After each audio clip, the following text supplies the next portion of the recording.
We must say congratulations on your 100th birthday. That's a tremendous achievement. What's the secret of the 100 years?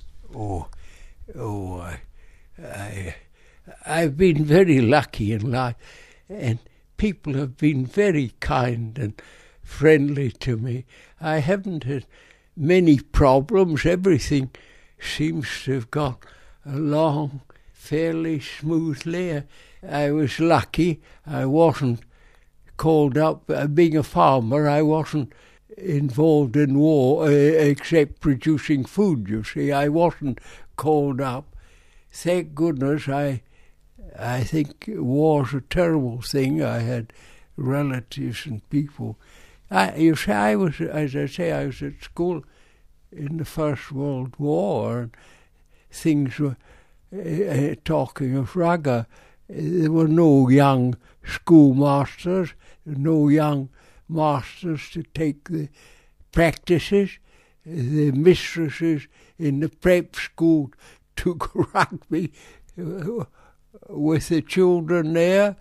We just hadn't the coaching or the training that the others had. But yes, I've been very lucky through life. It's just I farm most of the time.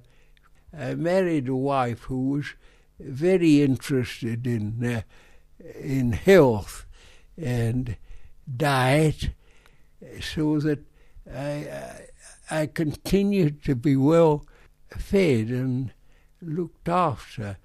Of course, she started this restaurant in Edinburgh. She started the Hendersons, yes. She was it, but as I don't know how I gained 100, but it seems to be no problem. And you got a telegraph from the Queen, didn't you? That's something very special. Oh, yeah. You've got it beside you there, the actual telegram from Her Majesty. He's just showing me now the picture of Her Majesty the Queen on the front there. We'll just open that up. Personally signed by Elizabeth R. I am so pleased to know that you are celebrating your 100th birthday on the 1st of May. I send my congratulations and best wishes to you on such a special occasion. And that's made out to Mr. James Mac Henderson. You must be very proud to receive that. Oh dear, I can't believe it all. I've had this last week or two.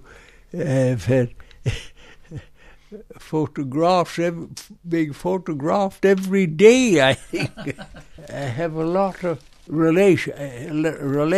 You see. How many have you got? I have 7 children, 14 grandchildren, and 4 great-grandchildren. Wow. And my elder daughter married a Frenchman and had 5 daughters. One daughter, the eldest one, lives in this country. She's a spinster. The next one lives in Germany. She's married to a German and has 2 lovely children. The next one lives in Spain, Tenerife, but she's just married a month or 2 ago, an Uruguayan. And the next one lives in France, a French boyfriend, and the youngest, Katrina, they're all lovely girls. She lives in Italy. It's a very international family. It just so happens, I mean. And of course they all speak 3 and 4 languages, you know. And you know my 2 brothers. That's Ian and Ronnie. Yeah. Well, of course, Ronnie was selected as a reserve for Scotland, I think the year he left school, when he was 19 or something, when he left the academy. And of course, Ian played 1 game for Scotland before the Second World War, and he played about a dozen afterwards.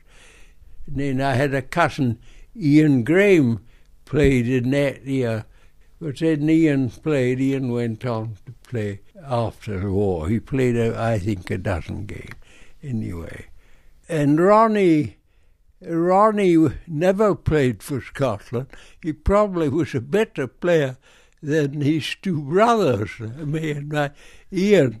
But I think he damaged something, and he wasn't selected, and he never got in. But he knew the game better than we did, as it was played in Scotland at that time. Tell me about your experience beating England. That must have been wonderful for you.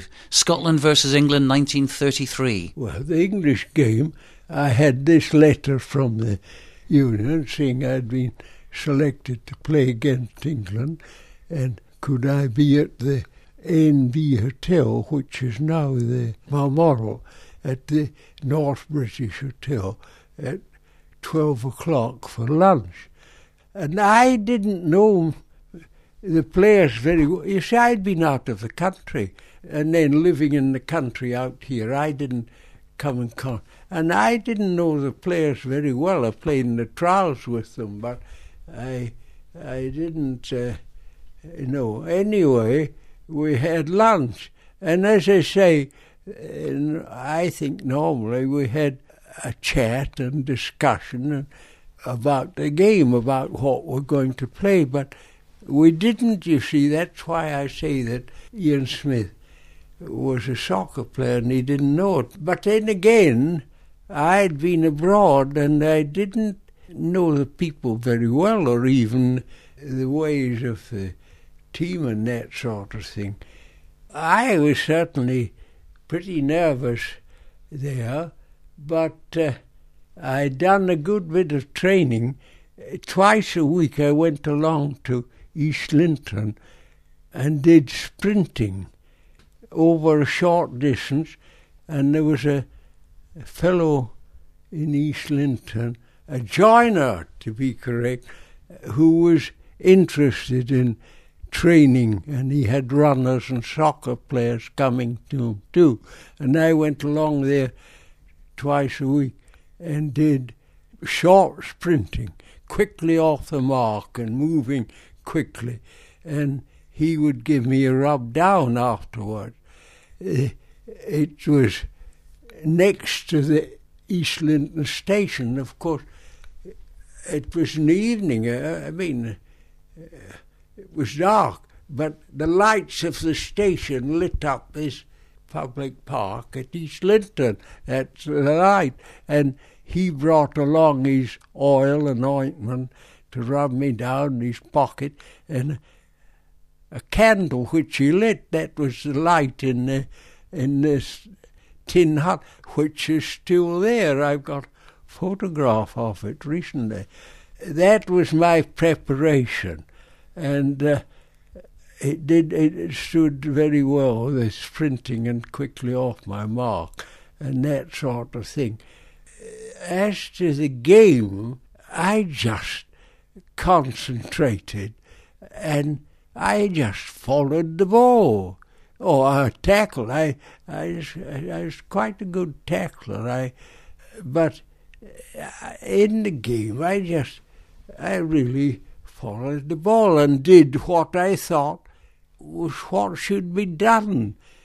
Of course, as a schoolboy, we used to go every other year. There was the English-Scottish match, and you see, I'd seen all these games, the English-Scottish game every other year before that, and certainly it was always in our minds to defeat England.